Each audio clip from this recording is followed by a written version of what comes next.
According to the latest England and Wales census published in 2012, around 25% of the population no longer believes in God, an increase of 8% in only 6 years.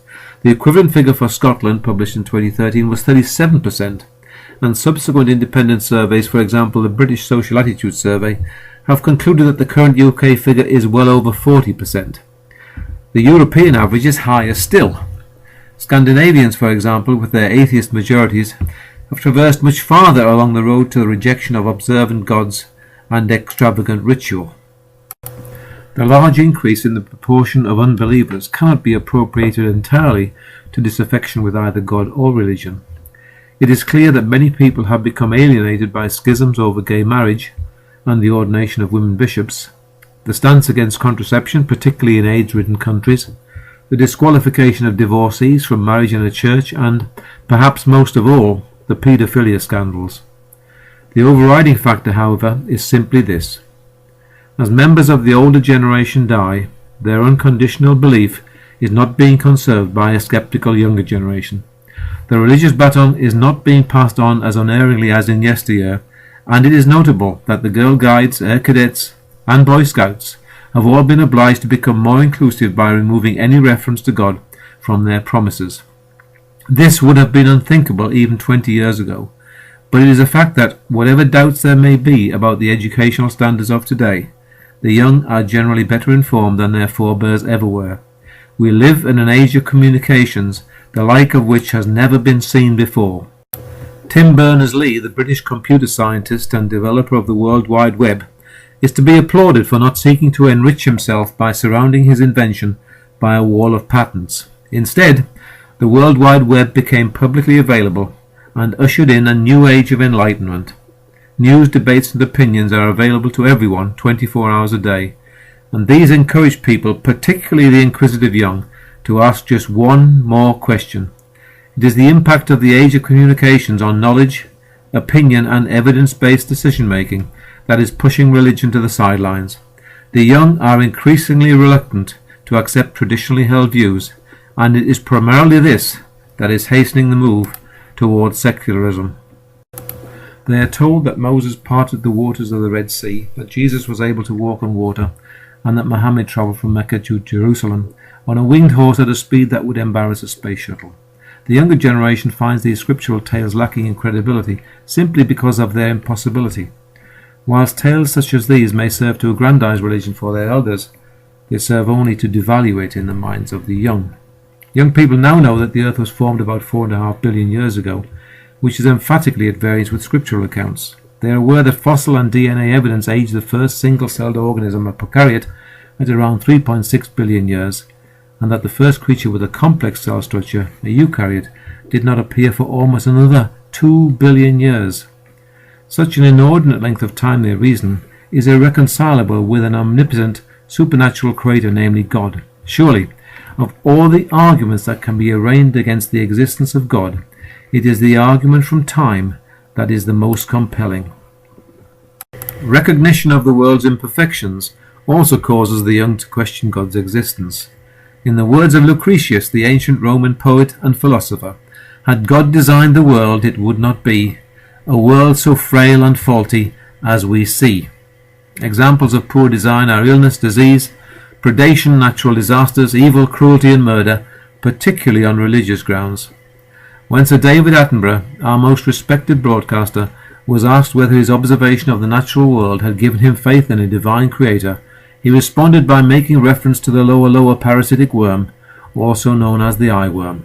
He said, "My response is that when creationists talk about God creating every individual species as a separate act, they always instance hummingbirds or orchids, sunflowers and beautiful things, but I tend to think instead of a parasitic worm that is boring through the eye of a boy sitting on the bank of a river in West Africa, a worm that's going to make him blind." And I ask them, are you telling me that the God you believe in, who you also say is an all-merciful God, who cares for each one of us individually, are you saying that God created this worm that can live in no other way than in an innocent child's eyeball? Because if you are, that doesn't seem too merciful to me. The only evidence for God perceived by young people is based on aberrant holy text. The more they apply logic and reason, the more they realize that the scriptures are works of fiction, fabricated, abridged, and adulterated. The great Thomas Jefferson, 3rd President of the United States, wrote in a letter to John Adams, his friend and predecessor, "In the New Testament there is internal evidence that parts of it have proceeded from an extraordinary man, and that other parts are the fabric of very inferior minds. It is as easy to separate those parts as to pick out diamonds from dunghills." He further intoned, "We find the writings of his biographers a groundwork of vulgar ignorance, of things impossible, of superstitions, fanaticism, and fabrications." Jefferson reached the same conclusions as Isaac Newton did a century earlier. Both had applied their brilliant minds to examine the scriptures in forensic detail, and both had found them deeply flawed. In 1727, when Newton was drawing his final breaths, he refused the last sacrament which ostensibly would have bestowed upon him God's grace and friendship, and assured him of eternal salvation.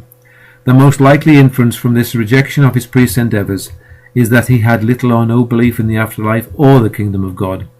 It is clear that Stephen Hawking, the great contemporaneous physicist, would agree with this assessment by his statement, "The afterlife is a fairy story for people that are afraid of the dark." Why are we so conditioned to religion anyway? According to Bertrand Russell, the brilliant British philosopher and mathematician, religion is based primarily upon fear. It is partly the terror of the unknown, and partly the wish to feel that you have a kind of elder brother who will stand by you in all your troubles and disputes. After tens of thousands of years of propitiation to supernatural deities, it is quite possible that mankind has evolved to the extent that religion is virtually hardwired into the psyche. If this is the case, for many people the dependence on some form of religion would be almost impossible to dispel. To break free of this dependence requires considerable intellectual application. Bertrand Russell pointed out, "This state of mind is rather difficult. It requires a high degree of intellectual culture without emotional atrophy." His view was confirmed by extensive research carried out by the University of Rochester, New York State, published in 2013, which identified a marked correlation between intelligence and religiosity. In short, people of lower intellect, unquestioning and compliant, are more likely to be religious than those possessing a higher intellect.